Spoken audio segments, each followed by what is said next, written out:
Even if your first one is not very good, you have gotten better as a teacher from the process, and now your kids can hear where they're at so they can get better. So Brian said it earlier, just record yourself, just do it, get it done.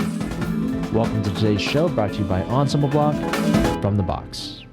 Hi and welcome. My name is William Pan with Ensemble Block, and today I'm joined by Jim Gist, Brian Teed, Doyle Bellville, and Andreas Aya. This panel has an extreme wealth of experience as dedicated educators, musicians, and the hundreds of other hats they get to wear to build such strong music and percussion programs. And today we're very lucky to get to discuss with them the process of how they made their festival audition tape. So gentlemen, thanks so much for joining us today. Now, each of you directs an ensemble that was selected as a 2020 Midwest Conference Percussion Ensemble performance group. And Jim and Doyle, you've also won the PAS International Percussion Ensemble Competition in 2020. So before we jump into how do you even begin to do something like that, if we can, I think it's appropriate that we just celebrate that we've made it to the end of the year for what might be one of the strangest and most unusual teaching years that we've had as parents and teachers. So a huge round of applause to you guys and all the other teachers that are wrapping up the school year. And thanks on behalf of your students who are going to watch this afterwards for everything you do. So part of performing and applying for one of these conferences is to submit an audio or video recording. And while mom and dad and the principals get to enjoy the final performance, it doesn't just end up that way. There's a lot of planning, preparation that goes into it. And hopefully this discussion today will be a framework, not just for percussion directors out there, but also for any sort of performance group director that might be running an orchestra or a choir. What is all the work that has to happen beforehand before you can even begin to shoot something like that? So if it's okay, Jim, I'd like to kick things off with you. Can you tell us just a little bit about yourself first, where you're teaching right now, how long you've been teaching, give us a little bit of context. Yeah, thanks for putting this together. My name is Jim Gist. I'm percussion director at North Forney High School in Forney, Texas. This last 2020 school year, we were selected for PASIC and Midwest in the same year. It's been a crazy time. We've worked really hard to try to get music going, and we're really excited to go to Midwest in this December. Jim, I was watching all the videos that each of you were so kind to send me before we got started, and just the performance level of the students. So many students performing on the stage at the same time. I know that's not something that just happens overnight. It's probably many, many years of building and preparation to lead up to that point. So if you have a younger colleague that comes up to you and says, "Hey, Jim, I'm interested in making a tape," what are the first three things that you would tell this younger colleague or even a veteran colleague who's considering making something like that? Yeah, one of the things that's been unique for us is in 2017, we started participating in the WGI indoor on the percussion ensemble side. And one of the things that really helped us is instead of doing like one percussion ensemble concert in May, one concert in a spring semester, we had the opportunity to perform probably 6 to 8 times in a semester. And that was really something that kind of changed with us, is getting the opportunity to perform so many times and actually get to build on a performance and prepare for the next one, and having that process of having a season, I guess you'd say, and just kind of building on it. That's been something really unique for us. And I've seen my kids just get better at performing, so that when you have to get that one take or that one recording, they're just used to it. It's just like another Saturday show or something, and they just they're able to turn it on. So that's something that's been unique in our situation that's really helped us. Guys, would anyone like to chime in on that? Are there other things that you would tell? Hey, here's maybe the first couple things I would keep in mind. Yeah, I think the most important thing when you're putting that all together is know your deadline and work backwards for your plan. When do you need to start? When do you want to have your kids ready, and back up from there, break things down into percentages. I need to have half my concert here. They need to have all their notes learned from here, and just kind of generally work backwards. And that will tell you when you need to start the whole process. And I think when you work backwards, you're amazed at how much sooner you have to start your process than what you originally thought. From a junior high standpoint, the only thing we would do is we'd go to ensemble contest.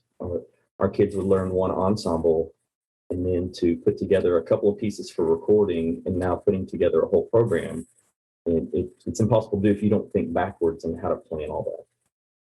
Jim, do you use that when you're planning those multiple 6 to 8 performances over the timeline? If you're thinking, okay, by the 7th or 8th performance, we have our entire program down, are you just adding pieces and getting multiple performances of the same piece as you go?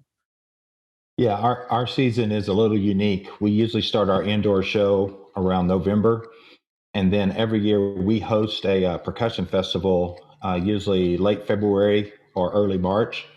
And for our Midwest submission for last year, that was the performance we actually submitted. It was recorded, I believe, March 6th, Friday, March 6th of 2020 was the actual performance date. But we do our percussion concert in May. So I had a select few pieces that I wanted to compete with. We worked on those through January and February, got those ready for the March contest. And then we continue to refine the indoor show through April, and then usually add, a few more pieces for the percussion concert, which is in late May. For the PACIT competition, we were actually submitted recordings that we did at Eaton High School Percussion Festival, and it's actually done in May. So May of 2019 is when we submitted some recordings from that festival for the PACIT competition. So each of these contests have different timelines on when you can submit recordings. So we just try to perform as much as we could, and then I just try to pick the best we had and submit it. And we were very fortunate to get selected. So you have several different options to choose from. You're just choosing good rep for the students, performing a bunch, and then at the end of that cycle or several cycles, you have an idea of maybe which pieces are the ones that are perform the strongest in a video presentation of some sort. Yep. And something else that was kind of crazy about one of our Midwest submissions is we actually submitted our indoor show from, it was a parent that recorded from it was at a show at Berkner High School. So it was recorded in a gym. It was a parent video phone footage from the front row, but the performance was so good and the kids performed at such a high level. They scored like over a 90, and it was like in February, really early on, that I just felt like the performance was so good. It really showed, the musicianship of the kids, and that kind of out-trumped the quality of the video or the audio quality or anything like that. So, Brian, Dre, do you have anything that you would add as just like a quick tip for a college that's coming in? I would just say, just for the younger teachers, when they're thinking about these things, make sure you get your head director involved. Make sure they're aware of what your goals are. And because, my head director, Ryan Demkovich, was a huge helping hand. And he was even, able to help me kind of plan some of these things as well. So you're not in it on your own or putting everything on your plate. Also, just a bit of advice I got from Ken and Wiley from a lot of clinics that he's done is that, it's really easy to get sucked into the marching season, and then you're exhausted by the end of that marching season. And then it's like, well, let me start thinking about percussion ensemble now. And he would always say, that's way too late, right? So you kind of have to start, game planning before the marching season or during the marching season, and kind of assess how your kids are doing at region. And that was always a telltale sign for me, is if we're ready to handle something like that, is if my kids are handling their region music, because of course that's making sure your students are well-rounded, but also you can kind of tell the strength of the program with those results and how those kids are handling that level of music. But yeah, I started getting a game plan because, you could possibly start on some of that music before the Christmas break and kind of get a leg up, making sure the kids understand the level of that you're trying to achieve here. And then that also allowed me to, when we started a little bit before the Christmas break, it allowed me to kind of get a feel for some things, and then led to some other ideas that I could think about during the break that I could bring to the table, after Christmas break. Yeah, and to kind of bounce off of like everybody's, ideas, we try to program as many performances as we possibly can, and then we try to record each one. Of course, every single time we have a live audience, we bill it as a percussion ensemble concert. But we bring out, clinicians, because we're surrounded by people who know more than us in our area.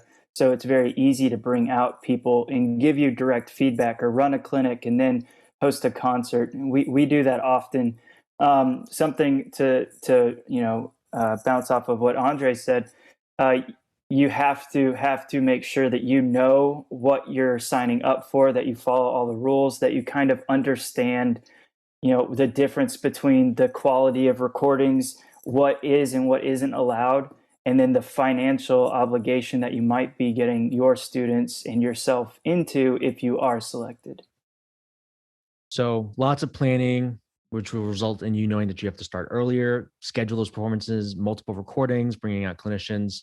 And then, of course, sometimes the thing that we have trouble is turning off that switch during break, but still having that time to marinate on the ideas on what to do when you do come back. So, Doyle, I'd like to turn it over to you. You get to occupy a unique role as being the percussion director and the main ensemble director.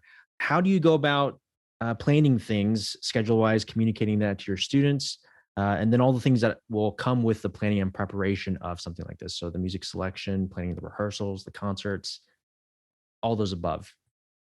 I have a great situation where we do have a high school percussion coordinator. Manny Flores is our high school percussion guy, and he is great at what he does. I also have a private lesson teacher, Matt Kossick, that I pay to come out and do some clinics. For at least one day a week, my percussionists are out of our full band rehearsal, learning technique, learning ensembles. For the most part, I stay out of their way with programming ensembles, because if I'm letting them do their job right, they will know the kids' ability level better than me. As far as coming together for this Midwest program, now my name is on it, so I'm kind of stepping in a little more, and I have more time with these kids doing night rehearsals. But I delegate that stuff out as the head director, and I give direction as the older person who has the wisdom, hopefully, to guide them through as well. Brian, anything you'd like to add to that for the planning portion of it? I mean, Andre's also hit on this earlier. It's like you have to plan, way in advance. You have to kind of think about region. You have to think about the type of kids that you have.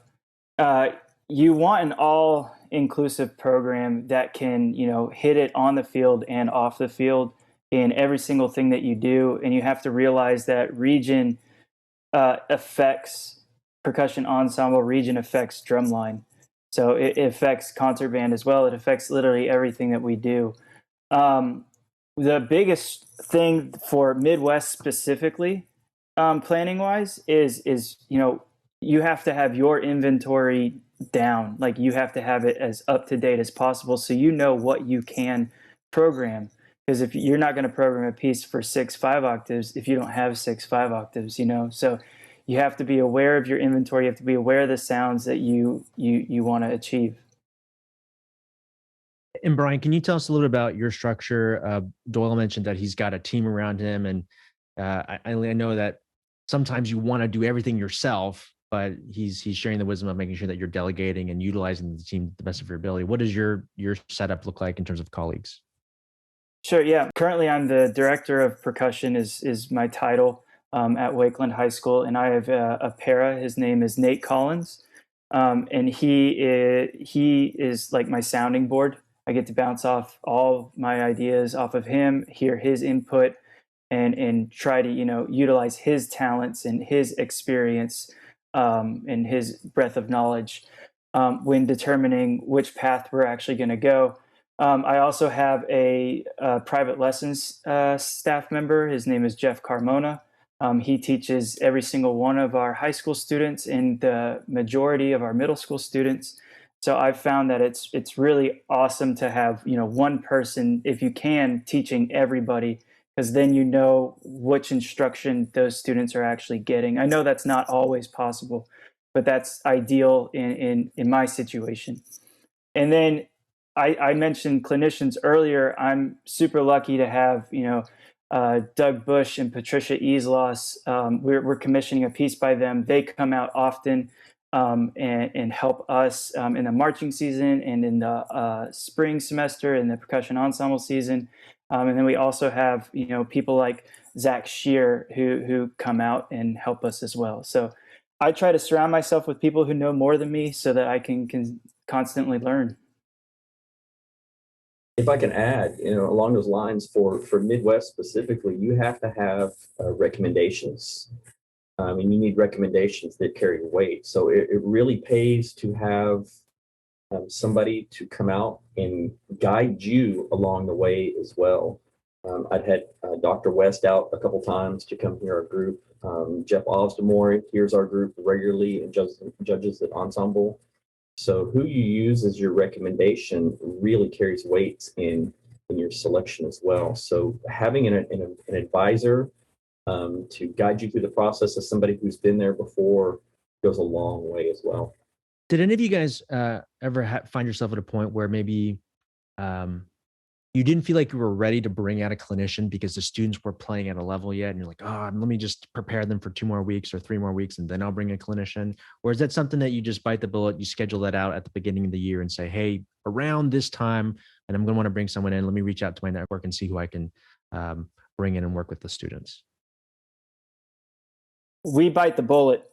I say, even when I was, my previous jobs, if my students weren't ready, I knew I was bringing in someone not only for them, but for me as well. So I wanted to learn what they would do with the students in my program, that if something wasn't working, they could help me. And I don't ever think in our area, you need to be really embarrassed. Everybody's working with different students. Everybody's working with different budget, different everything. So there's no real room to judge, you're not accomplishing this or that. It's always good to hear feedback, in my opinion.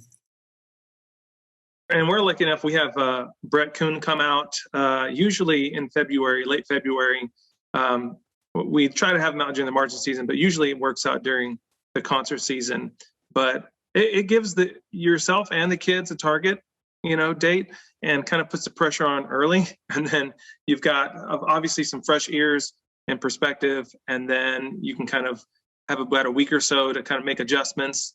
And again, it gets the kids focused early and yourself focused early. And yeah, I mean, you got to schedule those quality clinicians ahead of time if you're going to get them. So yeah, I think that's real great. And then yeah, just not even you're getting people that are percussionists, but we also brought out Gary Markham, who's not a percussionist, just to get a fresh perspective, someone who understands how Midwest works.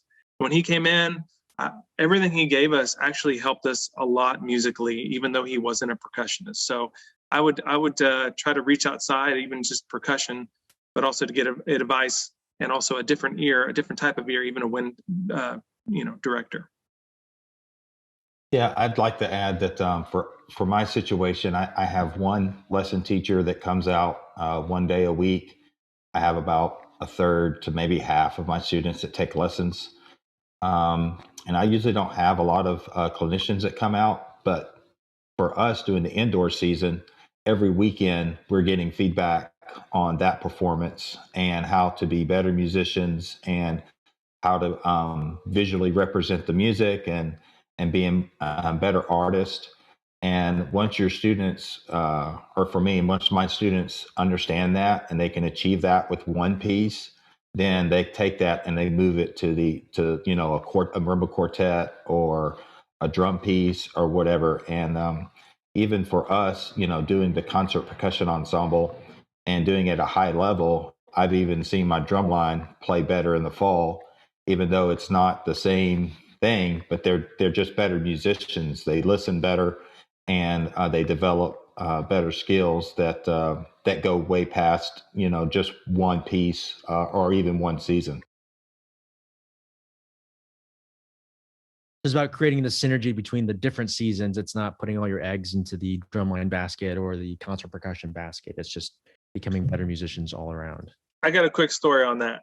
A couple years back, we applied for Midwest. We didn't break through at Stephen F. Austin, but when we were getting ready, we were playing at one of the large percussion ensembles, and one of my percussionists in the back like added this really great crescendo that wasn't in the music, or he added something, I remember.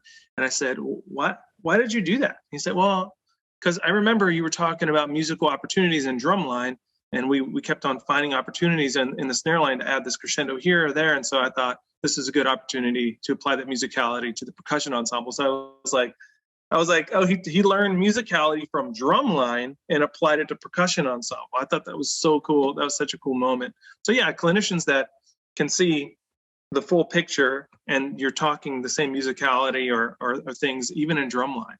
Literature selection is something that teachers are always working to expand their knowledge and their understanding of. Can you guys offer a little bit of advice about how do you go about learning about new pieces, and then ultimately which pieces you're going to select for the upcoming academic year? I know it's a big topic. Well, I'll go ahead and start this just to talk again. So first of all, you have to know what you're going to apply for, right? Because yes, they will have their list of, you need to have 2 pieces of contrasting style. But for Midwest, just from talking to some other folks, when you're submitting your recordings, there's actually a spot for a 3rd piece. So maybe it's kind of like an unsaid thing that you could include a 3rd piece.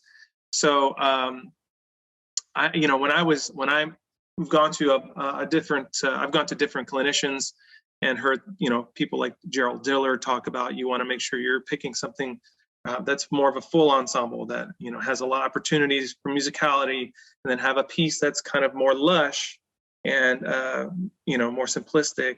And then you might want a drummy type ensemble. I heard someone, I wasn't aware of this, but I heard someone, I think maybe it was one of you guys, maybe was saying that it was risky for me to, put tin play on my concert because it was more of a drummy percussion ensemble, and maybe Midwest doesn't, lend themselves to that. But the piece still lended itself to musicality and creativity. We added, that's something I learned from Lou Bolgerghini, is he did a pretty percussive, drummy percussion ensemble with, I think it was called Mas Fuerte. And he decided to make it his own and change the instrumentation and make it completely new and unique. And so that stuck in my head as well, as to find opportunities in the pieces to make them different and do something that wasn't necessarily on the page or what the composer intended. With, like I was saying, over the Christmas break, we had already started tin play, and I started thinking, and this is often what I think during any musical opportunity, whether it be concert band or percussion ensemble or drumline, I always try to think, what is the missed opportunity here, musically or visually? And with tin play, I just started thinking maybe we could do something where the kids could play more than just their part, and they could switch parts.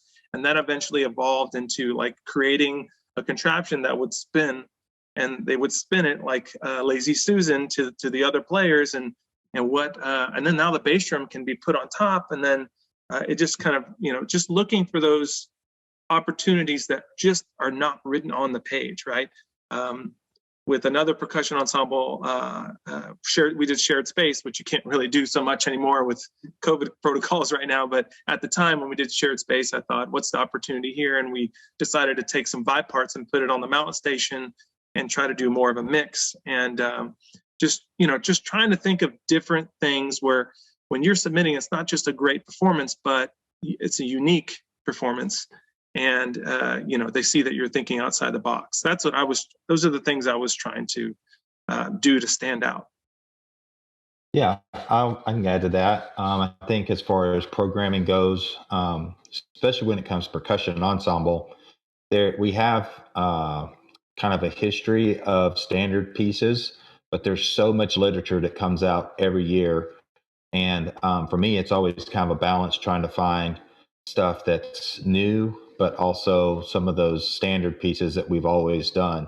So that's one thing I think about a lot. I try not to just ignore pieces that are more than 10 years old. I try to go back and try to find some real good stuff that we can still program. Another thing that's really been good for us is I have my kids have a voice in what we do. I'll get a list and narrow it down. Like say we want to do a marimba quartet, I'll narrow it to like 2 or 3 pieces, and then let those 4 players kind of have a voice in what they want to do. When they have that buy-in like that, then they're going to work harder at it and put in the time. Midwest is kind of a situation where they try to promote new music. So that's what we're trying to program now is new music. I feel like on the PASIC side, it's more about commissionings, and so that again is also new music. So there's a lot of really drive to program new stuff, but I want to encourage you that there's some great stuff out there too that was published 10 years or more. You can try to find. Yeah, I can add to this a little bit as well. We kind of started a while back just watching past winners and what they played, and past people who won the Black Swamp Ensemble contest or have done the WGI percussion ensemble thing, and just seen what other people are doing, what types of stuff they're doing, what composers they might be playing, how large or how small the ensembles they're submitting, or what type, like is it drummy, is it lyrical, is it both, is it you find kind of a pattern between what everybody is submitting, and then you kind of take from there what fits your ensemble. It's like, okay, well, they had a drummy piece that kind of fits this ensemble. What's in our level? What can we compete with? Yeah, let's go with this piece. Or we have more lyrical students who are ready to go. Let's find a marimba quartet that could compete well. So and so did it 4 years ago. Let's try to see if we can do that as well. I'm not saying that you should only program what other people have programmed, but I'm saying that's a good place to start. And like Jim said, there's tons and tons of new music coming out. Like it seems like every other week through Tap Space, C. Allen, Roll Off, all the common. But you could also go to your favorite composer's website. Most of them have one, and you can find stuff that's either unpublished, or you could contact them and be like, hey, do you guys have anything? And that's just a super easy way. And then you start that relationship. And like what we said earlier, it's all about building relationships, bringing people out. And that's a great way to start. When does this literature process usually start for you guys? And Doyle, please chime in and add on to that, to what Brian was saying as well.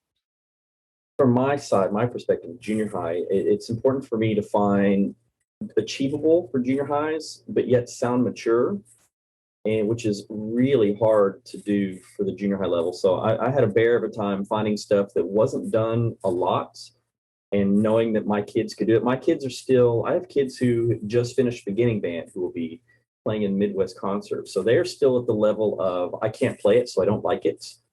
Not knowing what the end product is going to be. So building some trust into them that, hey, this is going to be really cool after you guys learn it. And so for my beginners, the program is still a little over their head, but again, I'm programming for December, not for right now. I spent hours listening to recordings and talking to people, seeing if anybody had suggestions. Most composers want to write for the high school groups. They want the really cool difficulty stuff to be featured.